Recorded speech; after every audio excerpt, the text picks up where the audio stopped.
परिवार को पालने के लिए बड़ी मुश्किल होती है। मैडम, मैं कई ऐसी widows of the ward disable जानता हूं जिन्होंने अपने बच्चों को पालने के लिए लो स्टैंडर्ड काम किए हैं, ऐसे काम किए जो उनके इज्जत के खिलाफ है, जिससे कि हम उस खाली उनकी इज्जत खराब नहीं होती, वो इज्जत उन सब देश की इज्जत खराब होती है कि देखो वार्ड डिसेबल की बीबी ऐसा काम करने के लिए मजबूर हो गई है।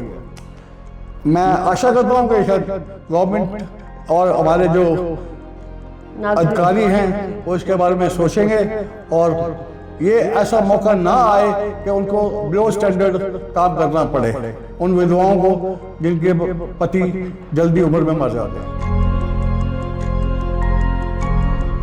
खुश नसीब हैं वो लोग जो देश के लिए मर मिटते हैं और सदा के लिए अमर हो जाते हैं। कुछ ऐसे लोग भी हैं इस दुनिया में जो मर कर 1000 बार जिंदा हो जाते हैं, क्योंकि उनको इस देश के लिए, उन लोगों के लिए काम आना है।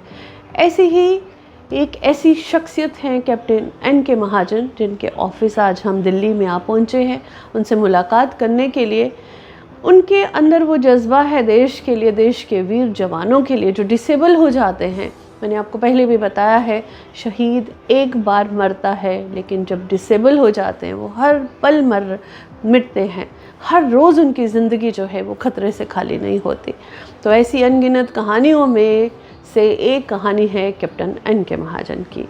आज हम उनके ऑफिस में पहुंचे हैं।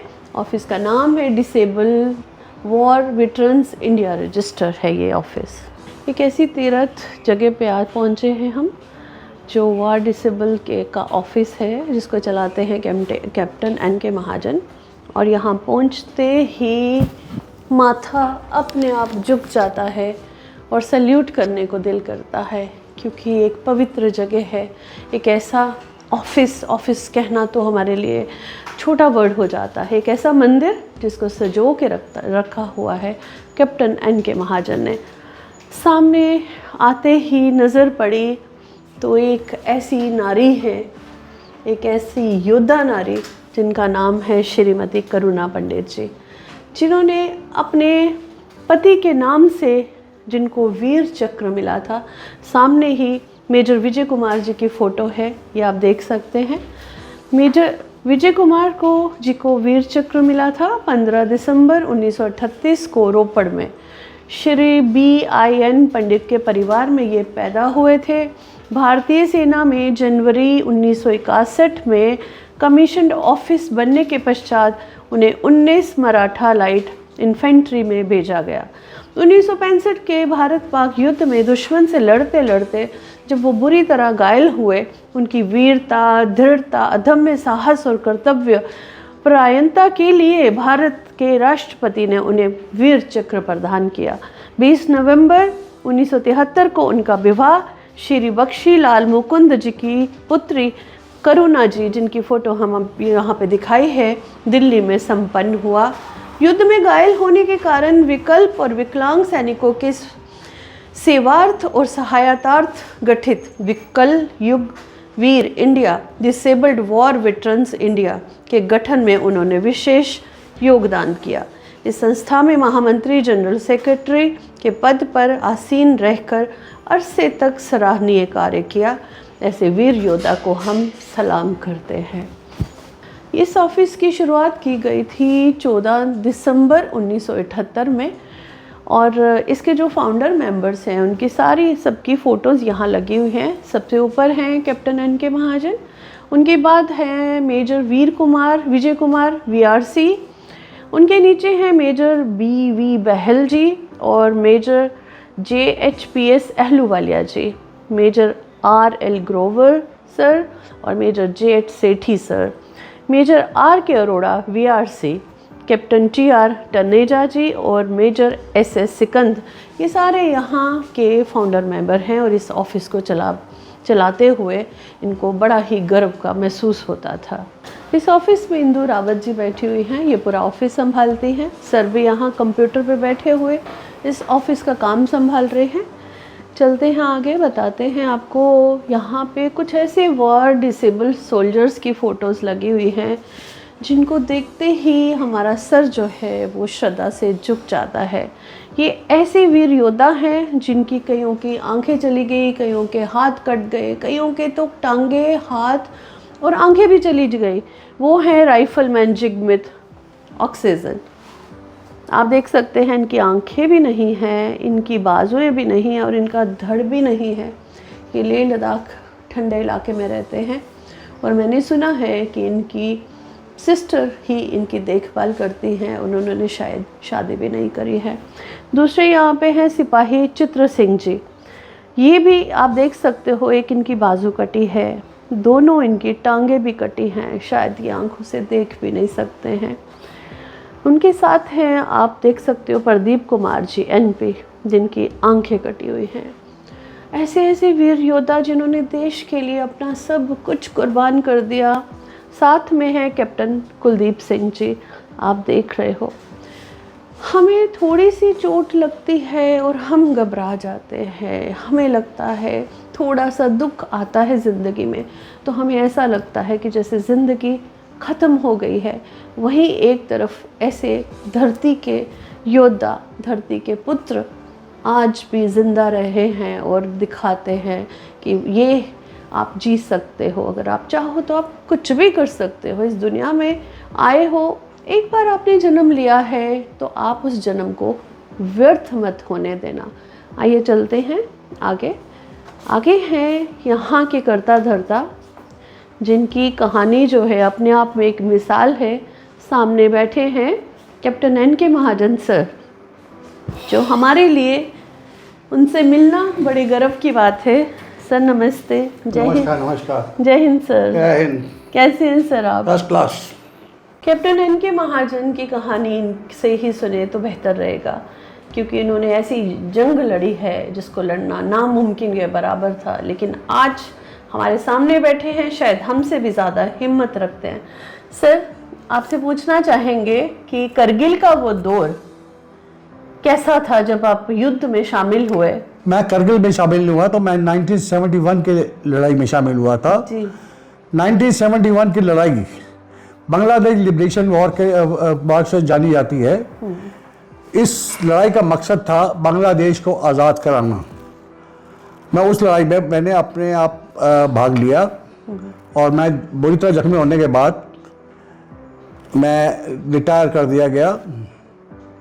मुझे बहुत सारी गोलियां लगी थी और 3.5 साल के हॉस्पिटलाइजेशन के बाद मुझे 100% डिसेबल करके मुझे रिटायर कर दिया गया। मतलब आपके काफ़ी सारे, आपने उस दौरान 1971 के युद्ध में आपको खूब गोलियां लगी थी और आप कम से कम 3.5 साल आप हॉस्पिटल में रहे। तो वो हॉस्पिटल का जो दौर था, वो टाइम था, वो क्या था सर, जरा बताएं ताकि लोगों को हिम्मत आए आपकी कहानी सुन के। देखो बात यह, उस समय मैं जवान था जी। मुझे ये परवाह नहीं थी कि मैं अस्पताल में हूँ या क्या हूँ। मेरी चोटों को मेरे डॉक्टर, आर्मी हॉस्पिटल के डॉक्टरों ने और या आर्म फोर्सेस के डॉक्टरों ने बड़ी अच्छी तरह केयर किया, मुझे पूरा इलाज दिया।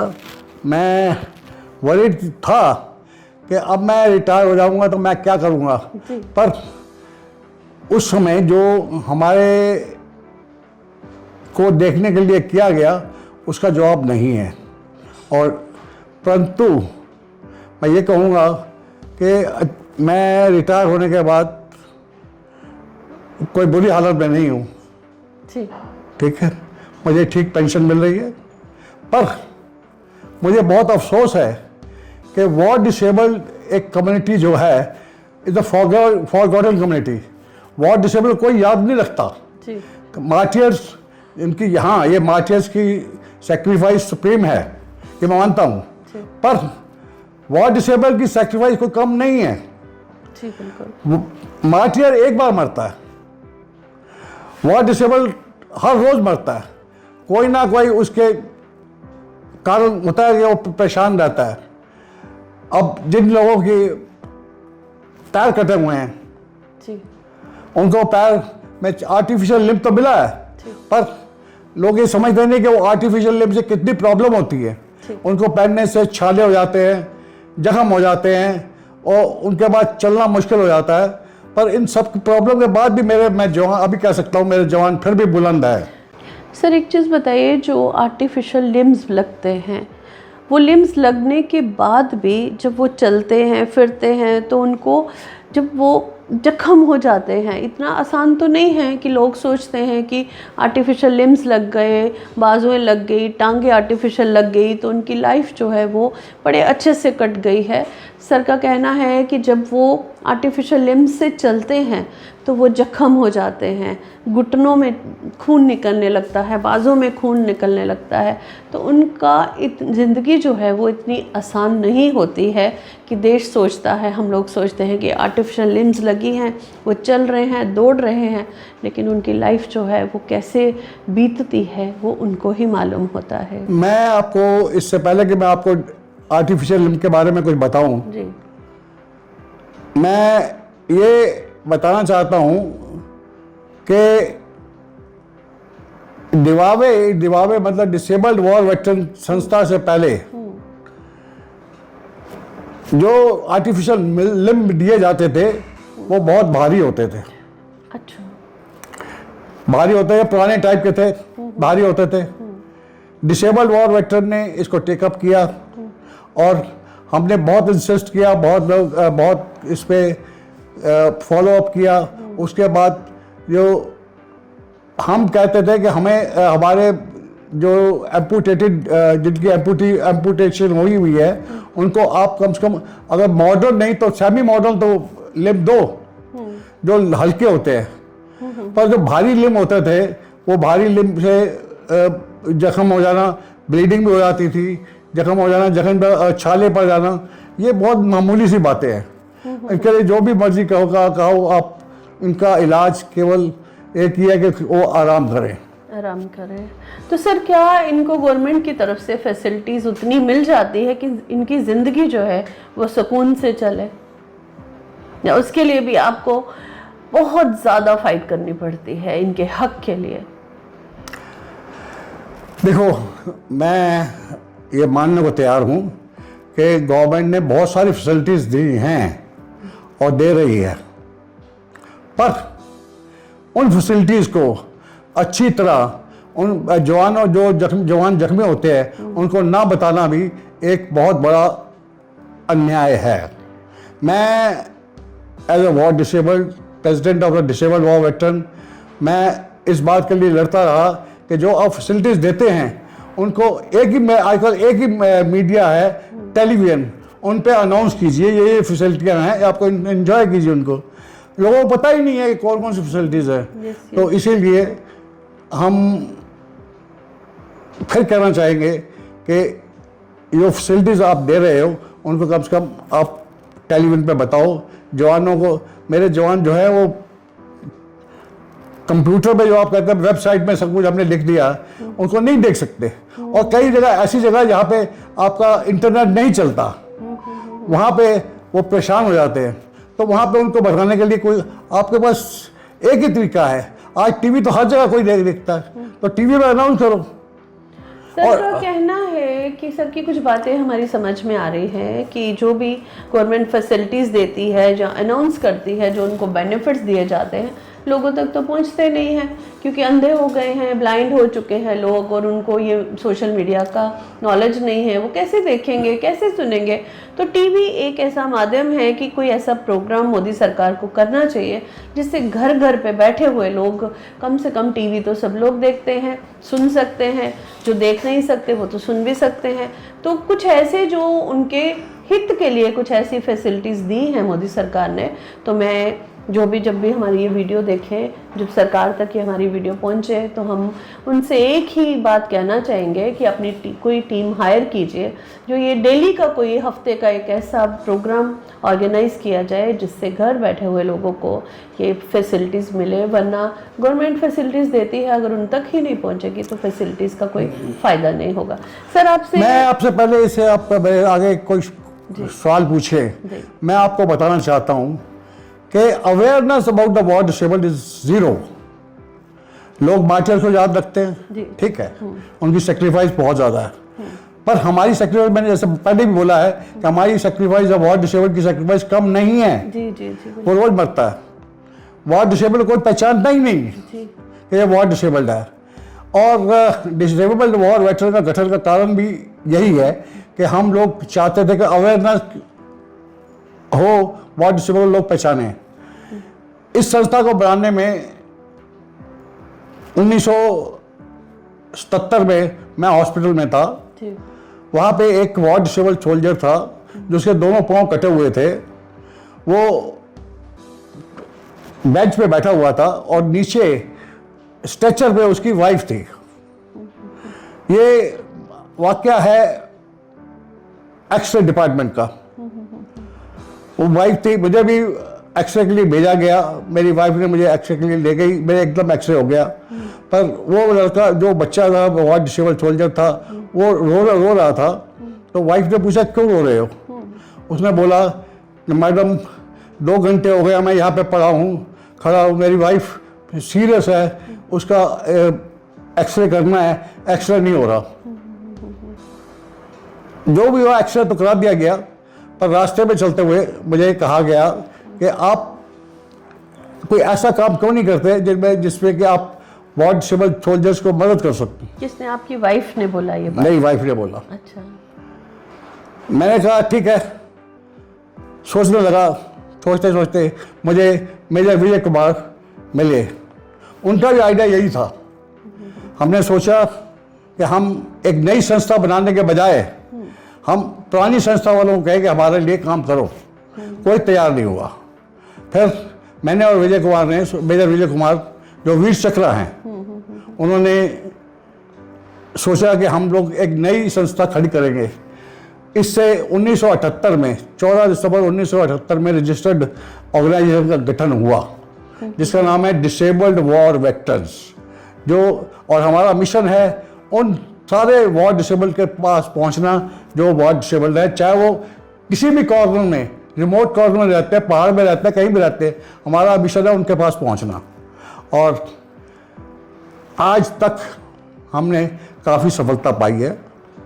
आपके मन में मतलब उस इंसिडेंट के बाद आपके मन में आया कि आपको ये काम करना चाहिए, लोगों की सेवा करनी चाहिए, और इनकी धर्मपत्नी ने इनको फोर्स किया कि क्यों ना हम और डिसेबल जो हो जाते हैं लोग, उनको उनके लिए हम काम करें, और इन्होंने इस संस्था का गठन किया। सर, इस संस्था में कितने लोग हैं जो काम कर रहे हैं? कितने फाउंडर मेंबर हैं? फाउंडर मेंबर तो हमारे थे 9 मेरे ख्याल फाउंडर मेंबर थे मेरे, इफ़ मैं करेक्टली याद करता हूँ तो 9 फाउंडर मेंबर थे हमारे। और उनमें से अनफॉर्चुनेटली हम केवल अब एक और तीन ही मेरे ख्याल रह गए हैं, बाकी सब क्या। तो सर एक चीज़ और पूछना चाहूँगी, जहाँ पे आपने ऑफिस बनाया है दिल्ली जैसे शहर में, क्या ये ऑफिस आपको गवर्नमेंट की तरफ से दिया गया? नहीं, ये ऑफिस हमें गवर्नमेंट की तरफ से नहीं मिला। मैं इसके बारे में नहीं बोलना चाहता था, पर अब आपने सवाल पूछ लिया तो अब बोलना चाहिए। जी। हमने बहुत कोशिश की कि गवर्नमेंट हमें एक ऑफिस दे दे, पर हमें नहीं मिला।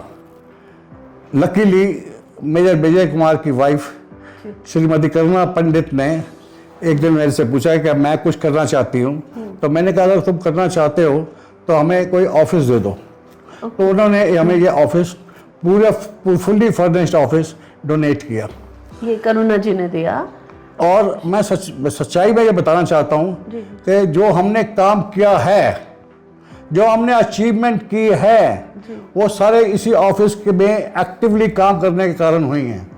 तो सर जैसे इतना स्टाफ है यहाँ पे, आप काम करते हैं और बहुत बहुत ज़्यादा चीज़ों की ज़रूरत पड़ती है, तो वो फंडिंग कहाँ से आती है?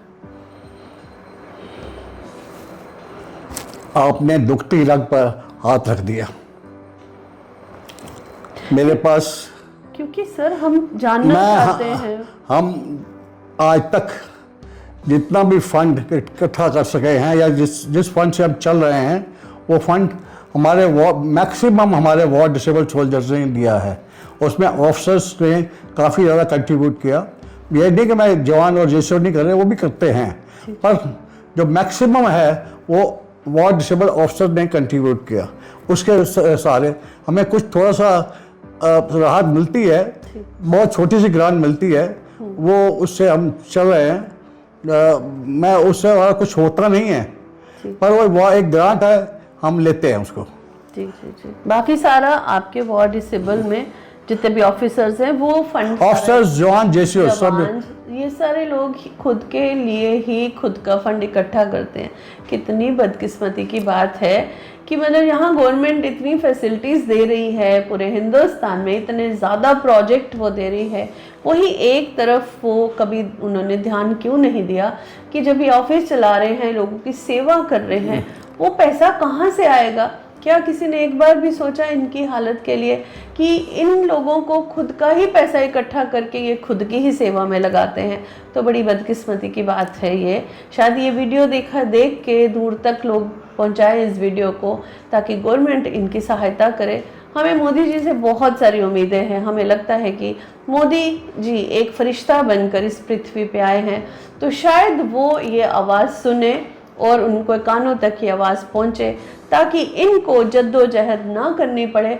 हर रोज़ शायद इनको ये सोच आती होगी कि कल क्या होगा, कल कैसे चलेगा। तो ये जो इनकी जो कठिनाई है, ये मुझे लगता है कि गवर्नमेंट को दूर करनी चाहिए, क्योंकि ये नेक काम है, ये पुण्य का काम है। तो उसके साथ साथ में ये वीडियो जब लोग देखेंगे, जो हमारे लोग हैं, नागरिक हैं, जब ये वीडियो देखेंगे, तो मैं उनसे भी रिक्वेस्ट करूंगी कि आप मंदिर जाते हो, मस्जिदों में जाते हो, चर्च जाते हो, गुरुद्वारे जाते हो, खूब सारा पैसा चढ़ाते हो, क्या आपने ये चीज़ सोची कि ये जो वार्ड डिसेबल लोग हैं, ये भी तो आपके लिए ही शहीद हुए, आपके लिए ही डिसेबल हुए? क्या आपने कभी सोचा इनकी लाइफ कैसे चलती होगी, इनको खाना कैसे मिलता होगा, इनको जैसे डॉक्टर का इलाज कराना होता तो कहाँ से इनकी फैसिलिटीज़ आएंगी? तो अगर आप लोग ये सोच कर इनके साथ जुड़ेंगे और थोड़ा बहुत इनको डोनेट करने की कोशिश करेंगे, तो शायद मुझे लगता है कि ये हिंदुस्तान का जो नक्शा है वो बदल सकता है। मैं आपके माध्यम से आज एक रिक्वेस्ट करना चाहूँगा कि हमारे कई वार्ड डिसेबल को पता नहीं कि डिसेबल वॉर वेटरन एक संस्था है। आपके माध्यम से मैं उनसे रिक्वेस्ट करूँगा, जिनके पास ये पहुँचे वो इस संस्था के साथ जुड़े। अगर हम सारे इकट्ठे हो जाएंगे तो मैं ये नहीं कहना चाहता गवर्नमेंट हमें कुछ दे नहीं रही। गवर्नमेंट ने हमें इतना नहीं दिया कि हम 1 लाख रख सके।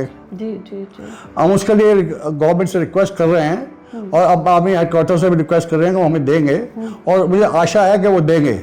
मैं नेगेटिव किसी के बारे में नहीं सोचता, ना सरकार के अपने नियम है, सरकार के अपने कारण है कि वो हमारे को इतना नहीं दे सकती कि हम सारा संभाल लें। बाकी ये है कि अगर अच्छा ज्ञान दे रहे हैं तो अच्छा होगा, हमें ये सहूलत हो जाएगी कि हम वार्ड डिसेबल पर पहुँचे। मैं अपने वार्ड डिसेबल को ये बताना चाहूँगा कि आज ब्रॉडबैंडिंग का फ़ायदा, आज आपको पेंशन 150% जो मिल रही है कईयों को, और कईयों को जो कांस्टेंट अटेंडेंस अलाउंस है, वो सारा जो मैटर्स हैं उन पे डिवावे ने ही काम किया। डिवावे अब चाहता है, डिवावे के widows of the ward disable को एक वार्ड विडोज की तरह ट्रीट किया जाए। एक जवान जब जख्मी होता है तो उसको 4 तरीके से होता है। उसको मैक्सिमम एंटीबायोटिक दिया जाता है। उसका अफेक्ट क्या होता है? उसके जो है बॉडी सिस्टम पे अफेक्ट होता है, उसके मैरिटल कैपेबिलिटी पे अफेक्ट होता है, उसकी लाइफ स्पैन पे अफेक्ट होता है, और उसका जो मेंटल मेकअप है उसमें भी अफेक्ट होता है। इन सब कारणों के बाद अगर वो जल्दी लाइफ स्पैन, क्योंकि लाइफ स्पैन जिसका लाइफ स्पैन जो जख्मी हो गया उसका लाइफ स्पैन कम होता ही होता है। ये नहीं कि वो अब देखिए जो जवान ही देखा, आपको देखेंगे मैक्सिमम जवान और मतलब जो यूथ अपनी यंग एज में ही, चाहे वो अफसर हो, चाहे जवान हो, चाहे वो जख्मी होते हैं। जेसी हो, क्या नाम NCOs हो, वो सारे मैक्सिमम मतलब यंग एज के ही होते हैं। अब कईयों की शादी नहीं होती, कईयों की शादी हो चुकी होती है, जिनकी शादी नहीं होती उनको शादी करने में बड़ी मुश्किलें आती हैं। अब लाइफ स्पैन कम हो गया तो जल्दी डेथ हो गई, अभी लाइफ स्पैन हो गया, बच्चे हो गए और डेथ हो गई, तो उनको जो pension widows of the war disable को पेंशन मिलती है बहुत बहुत कम है। हम उसके लिए काफ़ी देर से लड़ रहे हैं। वो मेरा ख्याल है हमारे विषय पे सोचेंगे और ये विषय हमारा आसानी से साहब हमने अब कोर्ट की मदद ली है तो शायद जज साहब या हमारी गवर्नमेंट अथॉरिटीज़ ये सोचे और हमारा काम हो जाए। बहुत दुख की बात है कि मतलब इतनी जद्दोजहद करनी पड़ रही है। जो फौजी देश के लिए लड़ता है, डिसेबल हो जाता है, उसके बाद उसकी फैमिली होती है, वो फैमिली को पाल नहीं सकता। वार विडोज़ के लिए पेंशन का जो ज़रिया है वो बहुत कम है। अगर सरकार सोचेगी, क्योंकि इनको कोर्ट तक जाना पड़ता है, कितना दुख, कितना तकलीफ़ हो रही है याद सुन के कि मतलब अपनी ही लड़ाई लड़नी पड़ रही है। क्यों, किसके लिए? क्या इनका ये कसूर था कि इन्होंने देश के लिए अपने आप को कुर्बान किया? क्या इनका ये कसूर था कि इन्होंने अपने देश के नागरिकों के लिए सोचा? लेकिन क्या नागरिक जो हमारे देश के हैं वो याद रखते हैं इनकी कुर्बानियों को, या भूल के घर पे बैठे हुए हैं? और शायद ये वीडियो देखकर उन लोगों के पास इतना टाइम भी नहीं होता कि वो इनके लिए कमेंट कर पाएँ या इनको एक जय हिंद तक लिख पाएँ। वो भी सोचने में उनको हज़ारों टाइम लग जाता है। ऐसा कितनी दुविधा में हम लोग बैठे रहते हैं। हमेशा हमारा एक ही मकसद होता है आप तक इनकी कहानियाँ पहुँचाना। आप मंदिर जाते हो, मस्जिद जाते हो, फिर से वही बात मैं बोल रही हूँ, तीर्थ करने जाते हो, हम वीर यात्रा करते हैं। हम ऐसे वीर योद्धाओं से मिलकर हम अपने आप को तीर्थ के समान समझते हैं। जी सर, मैं एक बात कहूँगा, आपने कहा ना अपने परिवार को पालने के लिए बड़ी मुश्किल होती है। जी सर। मैडम, मैं कई ऐसी widows of the war disable जानता हूँ जिन्होंने अपने बच्चों को पालने के लिए बिलो स्टैंडर्ड काम किए हैं, ऐसे काम किए जो उनके इज्जत के खिलाफ है, जिससे कि हम उस खाली उनकी इज्जत खराब नहीं होती, वो इज्जत उन सब देश की इज्जत खराब होती है कि देखो वॉर डिसेबल की बीवी ऐसा काम करने के लिए मजबूर हो गई है। मैं आशा करता हूँ कि शायद गवर्नमेंट और हमारे जो अधिकारी हैं वो इसके बारे में सोचेंगे और ये ऐसा मौका ना आए कि उनको बिलो स्टैंडर्ड काम करना पड़े उन विधवाओं को जिनके पति जल्दी उम्र में मर जाते हैं। बहुत दुख की बात बताई है इन्होंने। हमारा भी सर नीचा हो गया कि वही देश की वीर नारियां आज कैसा काम करना पड़ता है उनको अपने बच्चे पालने के लिए।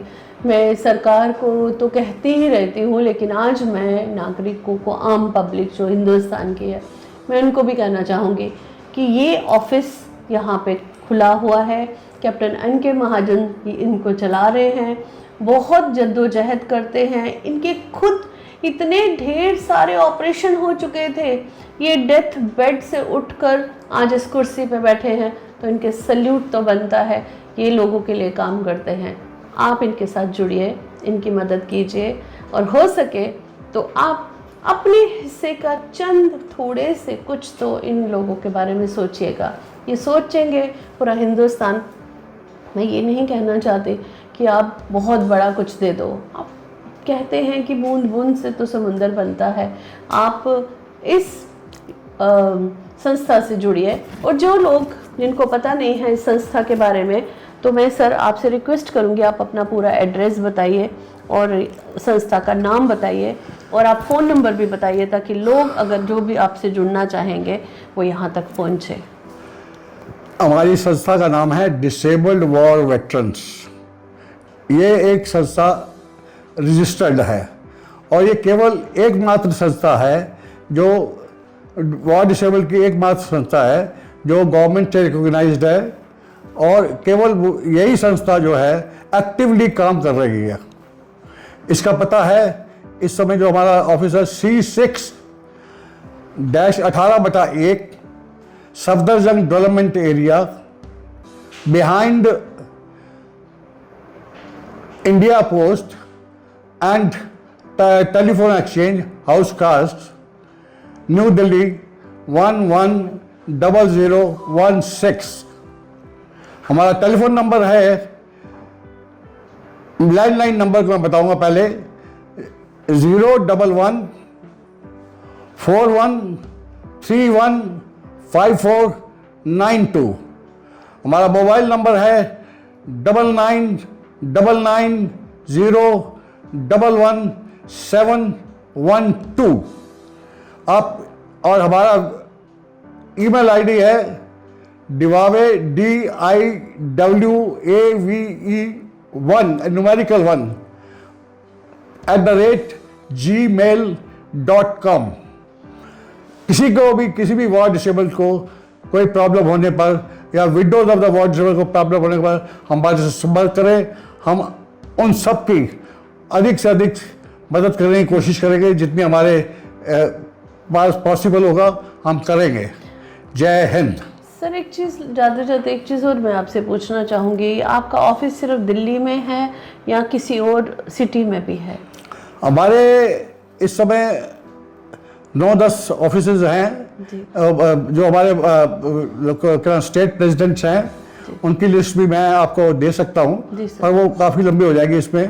तो जो भी है हमारे साथ, जो भी जिस भी हम उसको बताएंगे कि आप किससे कांटेक्ट करें, किसको आप मिलें, हम उनकी हर तरह सहायता करेंगे। ठीक है sir, thank you so much sir. आपने इतना आज हमें इतना याद दिलाया कि आपको हमें याद रखना है, और आज हमारा वीडियो ये दिखाने की कोशिश करता है। ये स्टोरी इसीलिए की जाती है ताकि लोग जो भूल चुके हैं वो याद रखें कि ये लोग हैं तो हम हैं, ये लोग हैं तभी आज हमारे बच्चे जो हैं वो सेफ। मैडम, मैं आपका धन्यवाद करना चाहूँगा कि आपने डिवावे के उस मिशन में, जिसका मेन मिशन है create awareness about ward disable के बारे में दुनिया को याद कराना कि हम वार्ड डिसेबल्ड हैं, हमने आपके लिए सेक्रीफाइस किया है, हमें याद रखो। इससे ज़्यादा कुछ नहीं मांगते हम। जी सर। आपका भी बहुत बहुत धन्यवाद, आपने इतना एफर्ट किए और हमें मदद की कि हम एक अपना एम अचीव कर सके। थैंक यू सो जय मच हिंद। सर। जय हिंद। जय हिंद। ये झंडा देकर इनका सम्मान बढ़ जाता है, क्योंकि मुझे लगता है कि ये जो तिरंगा झंडा है ये इन्हीं के लिए बना है। आज इनको ये तिरंगा देकर हम इनको सम्मानित कर रहे हैं। जय हिंद। CEN न्यूज, देश प्रदेश की ताजा तरीन खबरों के लिए CEN न्यूज को सब्सक्राइब करें और रहें पल पल की खबर से हर पल बाखबर।